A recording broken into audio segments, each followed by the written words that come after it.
what you're going to attempt right now is to make an AI chatbot nga i-connect na to sa Facebook, no? So ato sa ni siya i-clear ato ang workflow, no? Sunod is moadto ta sa dev. Ito ta sa Facebook, developersfacebook.com. Ito sa developersfacebook.com. And then mo login ka, no? So after ni mo login, ato ka sa apps, app. After ni mo madto sa apps, create ka. Create app. Kung man mo create sa app, but nga nimo ang app of name. So AI chatbot. Di ba? AI chatbot next. Yang imong app contact email next. Medyo loading siya, guys. So add to ka sa others na sa ka or pwede po ani ka sa kuan. All check nimo pwede ra siguro others lang pero need man ka og at least one use case for this. So puta na nato nga messaging lang kani engage with customers on Messenger from Meta. Next, I don't want to connect business. So if wala kay business portfolio, dili lang sa no requirements identified, mara AI chatbot, mara na siya. And then go to dashboard. Siyempre, enter niyo yung password ya. O diba? Save sa takay mo. Medyo ya siya. No momento. Back to the ball game. So, mabalik na ta, guys. Muna to siya. And then after that, you confirm this. Customize the engage with customer from Meta use case. So, just leave it as it is. Do not touch anything. Allows ka there is a Messenger API settings. Because we're going to use API from so there is a callback URL imong gamiton there is to sa ta sa init-n human mag setup ta og webhook this oh di ba webhook so mo na siya imong webhook guys so get so na siya get so mag-get sa ta get ra man na siya so get copy na nimo human ang imong webhook kani kay locally hosted man ni siya na kay another need nga ibutang kay dili man ni maabot ni Meta kay local man siya. So ako ang technique ani is moadto ka sa ngrok. Kung wa mo kabalo unsa ang ngrok is kuano. So ngrok can make putting APIs online shouldn't be shared. So mo na siya. So it's just API set up kag API gateway, device gateway, Kubernetes operator, global load balancer, di ba? So kuan i-install nimo si ngrok, no? Yung login ka diri, syempre login ko gamit na ako ang Google para walay hassle. That's just as easy as it is. So ani ka sa domains, ba? Yeah. So ini aabot nimo diri, mo na siya. So mag-create ka ani ka sa domains, nya human na naka-imo ha diha. So this is your kuan what do we call this subdomain ron ni siya kay mostly ang domains are not free so palito ng domains guys so mo na siya to ang gamiton nun niya and then after nimo og kuan install sa imong ngrok open ni ka command prompt run as administrator yes din na kita na nimo imong command prompt so Windows System 32 so ay kay nag-delete guys joy kayo nya after na i-run nimo nga command ngrok http nya ang port nga imong gigamit para maadto ka sa imong init-n so that is 5678 then watch the magic after na mo na siya di ba so ato ang gi-open diri is localhost pa man ni ito sa ni save sa nato na localhost pa man ni localhost pa ni siya kani awa localhost 5678 workflow so try na to kani nga link atong i-open si Elina Fizier ano na siya so i-open na to i-copy paste na to diha pero na-open na niya ako siya guys so no need so yung open ni mo na pwede rin mo siya i-ex kay localhost mo ni siya ay mo ang tawagon kanina lang we're back same gyapon di ba pero lahi lang ngayon kuan kay subdomain naman then mo ni ang imong i-copy paste dito ni kuan ni Facebook butan mo siya diha nya human ang kana siya is nag-redirect ra man na siya ato sa ato ang localhost nga kuan nga init-n so wala pa siya kabalo kung asa gyud di ba asa naman to. So human na guys, kuhaon na to ni, so ang kana siya kay dili naman na nimo subdomain. So ang subdomain imong gi-copy paste ngadto ay muhang ikuan is ang kaning webhook test, di ba? Na webhook test, copy paste na rin to webhook dash test. Wait sa to. Okay. Then ang kaning path imo rin ay butang diha. Uhoy! Nya, mo na to siya. Dili natay verify token. Ang kanang verify token is mo na siya i-send ni Facebook dito sa imuhang webhook. Nya human ang webhook mo reply siya, dapat same na siya tanan. So, mura siya kanang verification ba. So butan na to diri. Nya human diri sa init imuhan ning i-listen for test events. Nig-listen nimo niya, nig-listen niya naminaw na siya. Magsaba-saba din ni si Meta. Verify and save. Bang. Nag-error siya ngadto. No, the callback URL verify token couldn't be validated. Pero pag-abot nimo ni init na siya gipasa. Kita nimo diri. Mo ni ang reply ni Meta ni init.n sa imong subdomain. So mo na siya, kita niya imong webhook URL, imong execute node test. Di ba? Mo ni imong verify token, subscribe. So after ana, syempre kailangan na to siya nga mo reply padung didto, no? Ni Meta. So meaning magamit na o diri sa tong workflow. So ato sa dining ipin sa nato ang kuan ni day ang so ipin sa nato na siya. Mag-add na pud diri og if node. If wala mo kabaloon sa ning if node is just kuano kung niagi mo programming, if node is just a condition, no? So butan mo diri if value 1 imong ikuan kaning tulo ka query, butan na nimo siya diha.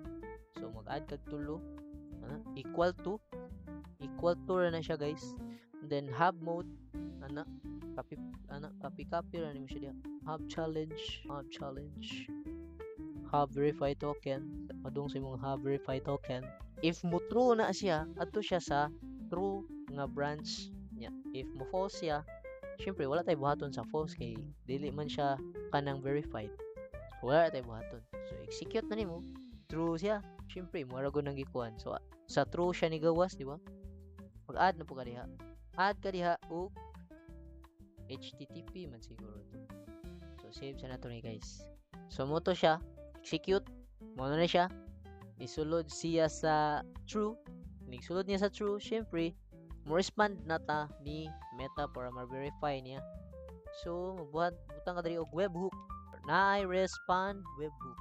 So respond webhook. So mo na siya, no? Butang mo siya all incoming items. Ano siya? Execute daw. Ano siya? Respond na siya. Mana?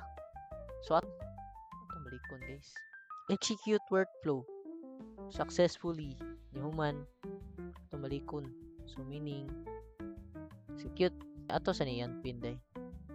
Unpin execute, so maminaw na po siya. Human ato na verify and save. Bang. I-check lagi to. Pero respond webhook found in the workflow. Unay error. So ang error sa ingon niya error. Kinawabalo na ko. So need na to post. Get allow multiple HTTP. Okay. Human get og post na siya. Kaya execute workflow. Human na to verify na kuan balik. Pag yapon. Bang pastilan. Summary debug ta guys. Immediately no. Using so ang there is a using respond webhook node. Ano yung gamiton? After na balik. Go through na siya. Nakapan lang nagkuan lang si Quandary, di ba? So the callback URL or verify token couldn't be validated. Please verify the provided information or try again. Namodi kulang na to guys. So sa ato ang respond webhook is ato ang ikuan ibalik diri is text. And then from sa kuan, no? So mo na siya. So execute sa nato siya. Then verify and save. After that, na siya gi-send it to. And then after that, ang kani diri respond body ay mo ibutang diha kay si hub that mode. Hub that mode. Ba, man execute step ba. Yun mo na siya. So dapat ini balik na execute ato ang i-verify and save. Cha-cha! Wala lagi gyapon. Pero ni success naman siya, di ba? Weird. So sa post mo na siya. Have the challenge. So dili gyapon. Unsa magipangita niya? Si hub mode man day nino. Dili. Sayop-sayop guys. So imo sa ni siyang execute workflow. So naminaw siya. Verify and save.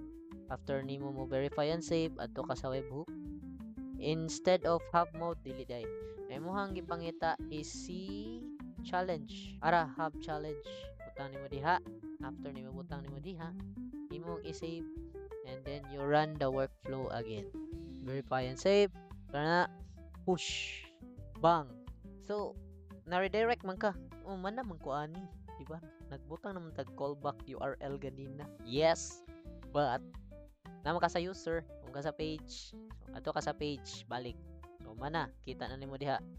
Na ang imuhang callback URL, imong verification token, and then di pa nimo sila ma-enable. Kay tungod ani nga error. Apps will only be able to receive test webhooks sent from the dashboard while this app is unpublished.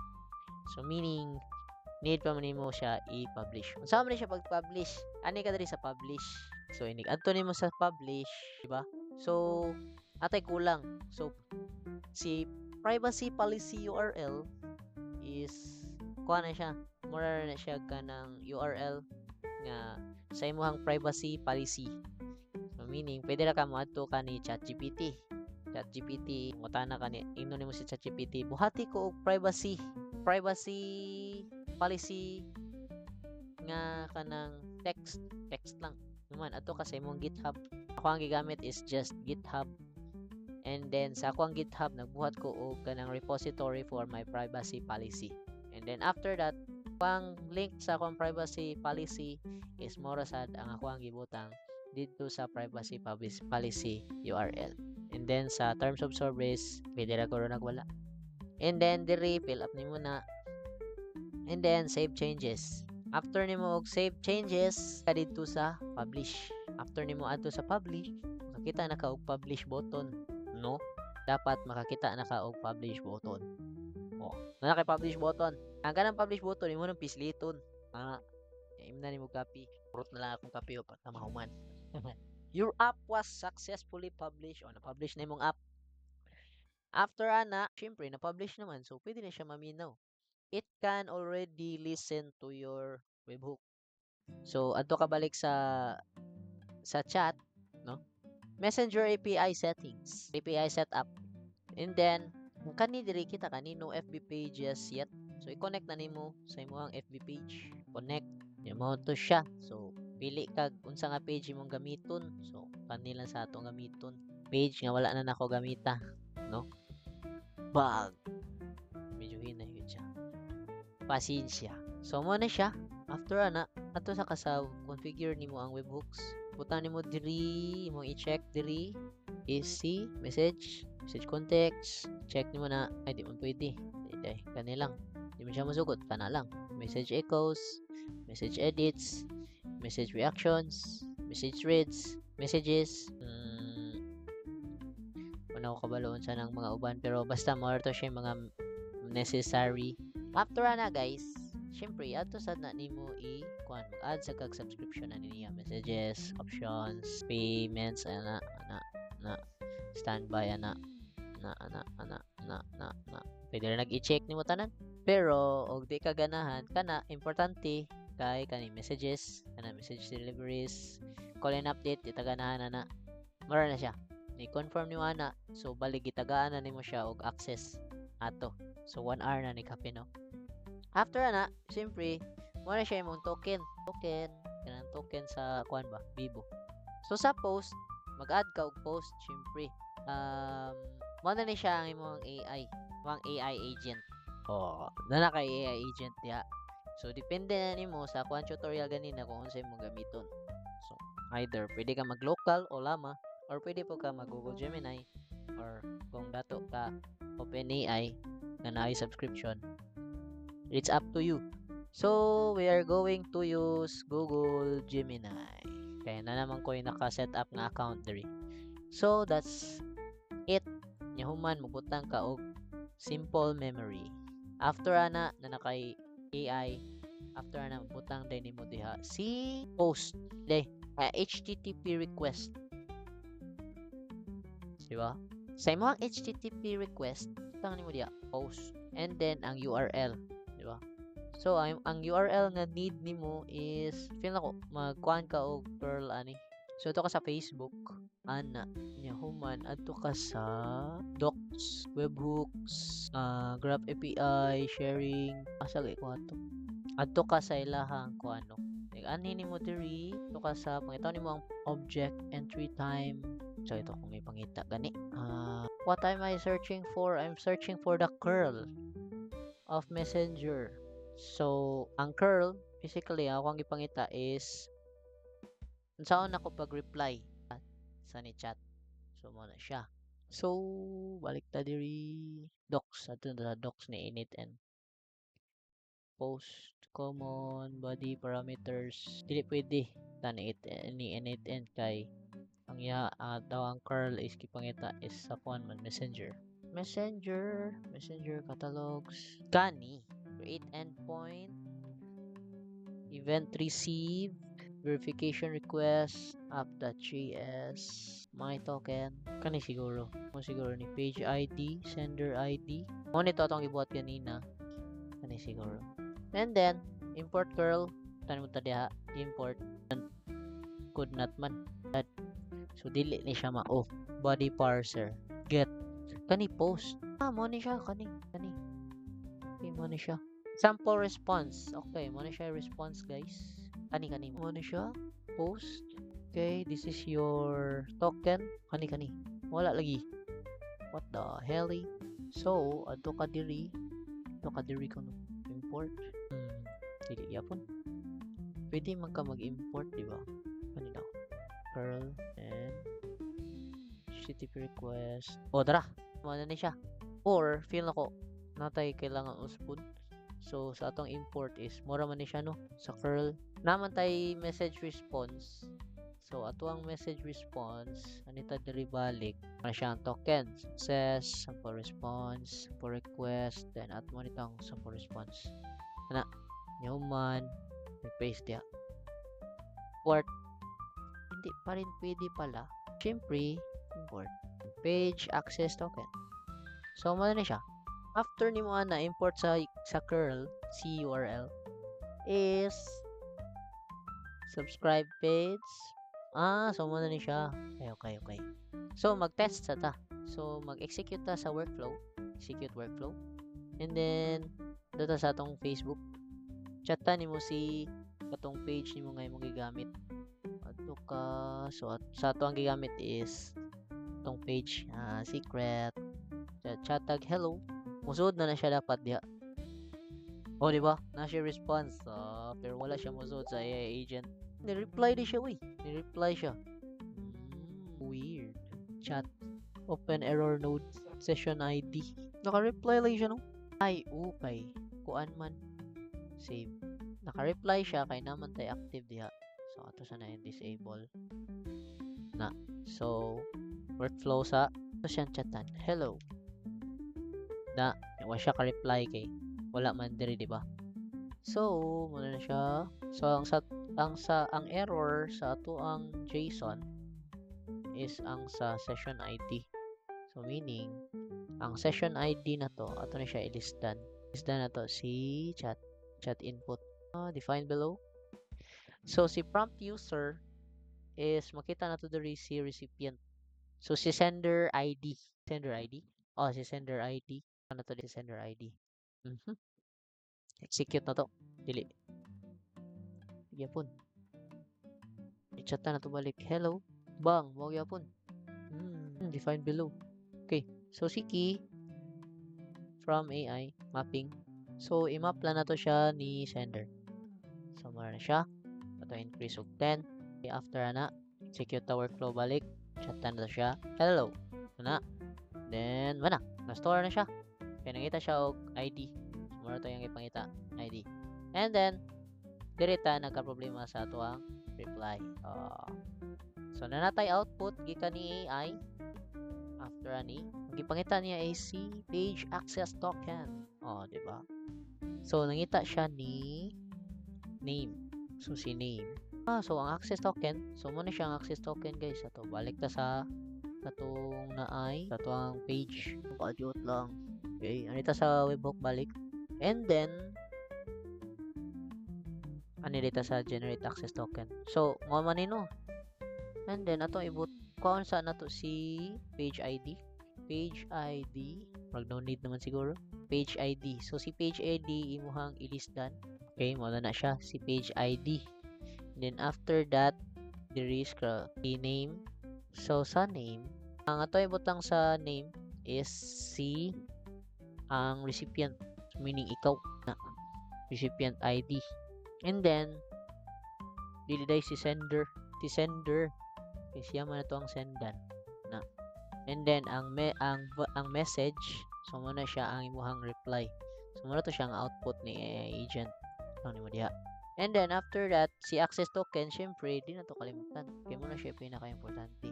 Click din mo the token, di ba? Na token. Generate ni mo. Generate ni mo na. I understand. I-copy ni mo na. Done. Di mo na i-paste down. And then, after that, you execute. Tanaw na to. Bad request. Plus check your parameters. So, kay wala naman takabalo sa ikwan. Mutan na yuta ni Friendly Neighborhood Chat GPT. Let's go. Okay. Pwede na ito i-delete lang dahil nino. Try na to. Mutan na to siya sa diri kani. Bang. Ano? After na execute. Chag. Huwag yapon. Itong problem. Wait sa guys ha. Let's see. Tanawon sa na to ang ako ang daan. HTTP request. Webhook, messaging, recipient ID. Okay. Copy. Copy na lang tana. Paste na to siya. Drag na to siya diha. Muna na siya. Muna na siya. Yung man ang access token lang is generate na balik. Yung man, I understand. Copy. Done. Then yung man, ato ni i-copy diri sa access token. Ana. And then, response. Then, muna na siya itong i-save. Yung man, maminaw na po siya. At wala siyang chatan. Hello. Pag. Reply yun. Uy. Ni chat na siya guys. Uy. Nag-chat na siya sa akin. Sa reply niya, okay, you provided the number again. Bakit gano? Ana. Okay. Sa message prompt siguro. Okay. Nagkuhan man ko diri. Nagbut naman ko prompt. User. So, no need rin na siya debut nga guys. So, prompt user message. So, diri sa prompt user message is mo rasad ni siya o katong instruct ka nimo siya. So, like for example, you are an AI assistant for motorcycle services inquiries. Do not add information you do not know. Diba? And then, reply. Keep your replies short, friendly, and professional. And then, ito na siyang i-save. After that, ato siyang chatan balik. So, execute workflow. Chat na siya, hello. Kita na to diri. So na siya. Then, reply din. Understood. I will act as an AI assistant for motorcycle services, keeping my reply short. Okay. So, di siya maayo dito ibutang day guys. So, ang kaning ibutang nimo diri. So, ay mo ibutang day diri is katong ang message day gikan sa user. Okay. More to. And then, mag-add ka diri og system message. Then, dito nimo siya ibutang. Ano na siya guys. My bad. Save. And then, execute workflow. Then, mo siyang pangutan balik. Hello. Who are you? Chat din. Reply din na siya. Uy, naibad. Unsupported ID. Does not exist daw. Kasama na siya. ID. Sender ID. Para na siya guys. Man, execute. What the hell? Object with ID. 3727. Ay, recipient ID. Kani guro yung gimin. Guro yung gimin. So, yung recipient is kani.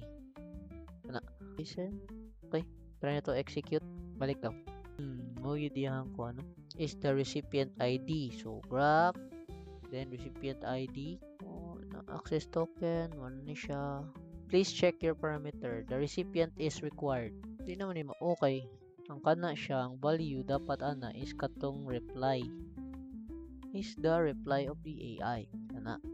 Nya human, dapat diri is the recipient ID. Diba? Siyempre, ay mahang i-replyan sa sender, siyempre. Sender na siya. Execute na nimo, dapat mo na siya. Pero, mutana na punta ni balik ni ChatGPT. Okay, buddy. Tayo tayo dyan. Kaya guys, kadyot lang. Nasa tag node. Copy node. Oh, di ba? Then after na, execute na to. So, execute. Hello. Siyempre, ni-chat ni mo. Oh, man na. Go through na siya. So, kuhan na siya, guys. So, kani mo na siya, webhook. Mo na siya ang sa recipient ID. So, mo na siya diri. Kani recipient ID, mo na siya. So, i-drag na mo siya diha. No? And then, after that, diri, mo na niya ang access token. Diri is dapat JSON. Recipient ID. Then, ang sender ID. Okay. And then, so which is ang kani nga ID. And then, ang response, no? So, which is ang katong JSON. O, diba? Hello again. So, muna na siya. And then, you have yourself the AI chatbot. Next is unsang pag-deploy. So, ang pag-deploy niya is inactive. Imo na siyang i-active. That's it. So, inig-active ni mo anak niya, kita kaning sa kani. So, ang gigamit nato is ang kanimang webhook dash test. Imbis nga si webhook dash test ang imong gamiton, kanina si production. So, is simple, tangon ra to nimong test diri sa imong webhook. And then, butang ka og verification token balik chat kudasai. Then, verify and save. And then, wait lang guys. So, if mo chat ka sa kuan guys, no? Chatta na nimo siya, hello. Pakita ka, chat na siya. Hello, how can I assist you with your motorcycle service needs today? So, muna to siya, no? And then, dito nimo chatta nimo siya, what services do you offer? I am an AI assistant here to help you for your inquiries about motorcycle services. I can answer questions and provide information based on what I know. So, wala siya kabalo. So, pwede din mo i-edit diri. Ano ka din mo i-edit niya? So, sa imuhang system message, punta na to, services. Tanan mo. Change oil. Pila man yung change oil? 70. If with gear oil, that would be 100. Diba? CVT cleaning 350. Kana na sa man i-save nimo. Yung man chat na nasan nimo siya. Chat na nimo siya. I am an AI assistant. What services do you offer? After ana, mo reply na po na siya. So, ay mo ang executions, dili na nimo makita diri. Anhin nimo siya makita diri sa imong executions. So, na siya pila ka errors, mo ni ang successful nga na-send, no? So, pwede nimo ma-check kung unsay error niya, pwede nimo ma-open siya. Medyo hinay lang yun siya, no? Tamay. That's all for today. Thank you for watching the video. Taas-taas ni siya video da.